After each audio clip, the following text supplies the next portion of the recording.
Yeah! Hey! Hey! Ah! Come on! Come on!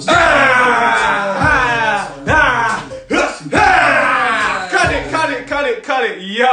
Yo, how is everybody doing today? Welcome back to Midweek Boost, presented by Cinema 113. We are the Insta-Live comedy sketch show here to give you your weekly.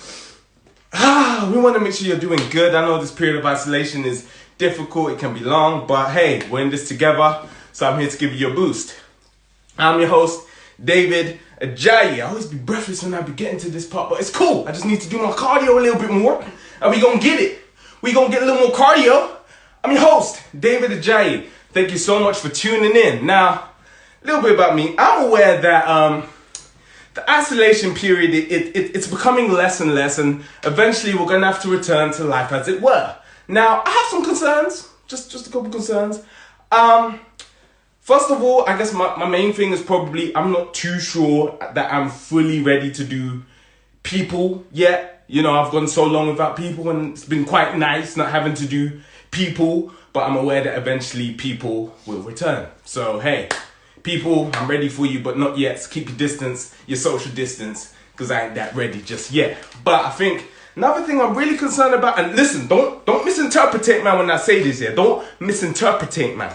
But a thing that I'm really concerned about is having a smell. Like, again, don't misinterpret, man. I'm not saying it's a bad smell or a good smell. I'm just aware that sometimes when you're habitualized in a particular place for a prolonged period of time, some sort of smell can attach itself to your clothes and hair and skin and bladder.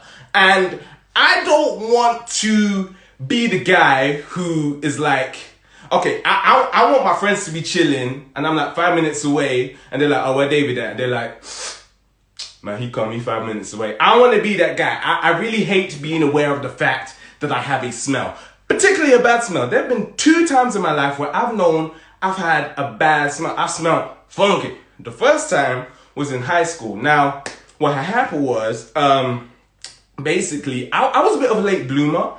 I was not there when the rest of the people in my year group were briefed on the fact that a young prepubescent boy at a certain age with a certain amount of hair under his armpits needs to start using deodorant. I wasn't briefed for that. No one told me, okay? And it wasn't much of a concern for me because I wasn't much of a perspirer. I didn't perspire that much. Granted, I was in bottom set PE, so I didn't really need to perspire that much. But even still, it was never a problem to me until this one day where they sent us to goals for PE, and I don't know why I was running the way I was running for that ball, because first of all, I wasn't getting the ball, and second of all, even if I got the ball, I wouldn't do anything with the ball. I have this thing where I call myself bally challenged, where essentially sports with balls don't mix with me. Pause on that. But anyways, I was running. I was running like a madman, okay? I was running for the ball, up and down for an hour.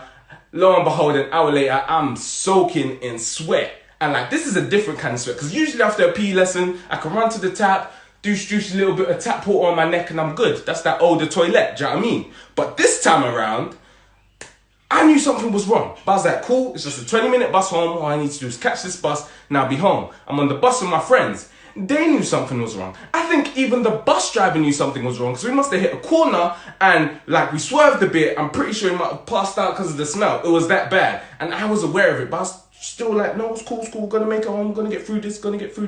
And then 2 girls get on the bus. Now, the worst thing for a prepubescent child is to smell in front of the popular girls. That is like what you see in every American movie of the thing not to do, or else you're written off. And young kids, we like breasts. And so we don't want to know from a very young age that our access to breasts will be shut off early. I'm not saying that you should be going out looking for breasts because we don't fornicate. Anyway, I just didn't want to have that on my conscience, but I saw these girls and I knew it was a wrap for me. But this was the kicker. My boys who knew something was wrong and they had the Lynx effect in their bags, because I saw them spraying it, they didn't say nothing. All they did when the girls got on and they, you know, all your girls doing their over dramatic, that's so rank, what is that? That's so rank. All my boy did was this. He looked at the girls, he looked at me. He looked back at the girls. I said, Judas, if you don't give me a gosh damn licks effect right now. But anyway, these things happen sometimes. And just quickly, another time where I knew I had the funk. Okay, I was in uni and I was doing my dissertation. Now, there's a thing that me and my boys did when we're doing our dissertation. We gotta have our snacks in check. And I decided to experiment with the snacks today. So I was thinking, okay, cool. Let me have some flavored milk because I really like my calciums. And so I'm going for some strawberry flavored milk. And I decided to mix that milk with tangy cheese Doritos. Now, someone needs to write on the back of both of those food products that these should not be mixed, okay? Because the ingredients in these food products had a reaction that I can only describe as nuclear. I was there doing my dissertation, chilling, minding my business, eating my tangy cheese, drinking my flavored milk. I was feeling good about myself, you know what I'm saying? I like flavored milk. But I was not aware that my belly was going through some things. And then my belly hit me up like Denzel Washington in Training Day on some, okay, you gonna do this to me? You gonna do this to me? I'm putting farts on all your homies. I said, yo, relax, my guy. Listen, if anything, let me finish the sentence and then, you know, I'll deal with this. We'll go to the toilet. Before I could even finish word, my belly just came on. Now, let me just quickly explain this to you, okay? A regular fart is like communication between brain and body. The brain knows when it's coming, and the body knows how to guide it out in the most subtle way possible, right? So, you know, the brain's like, okay, fart's coming, people around, don't want this to be too smelly. So then the belly starts clenching, then the butt starts tensing, and you get a gradual process. This fart, I can only describe as non-consensual because this was my butthole, and this was the gas just throwing its way out. I did not know I had farted until I smelt it. It was that bad.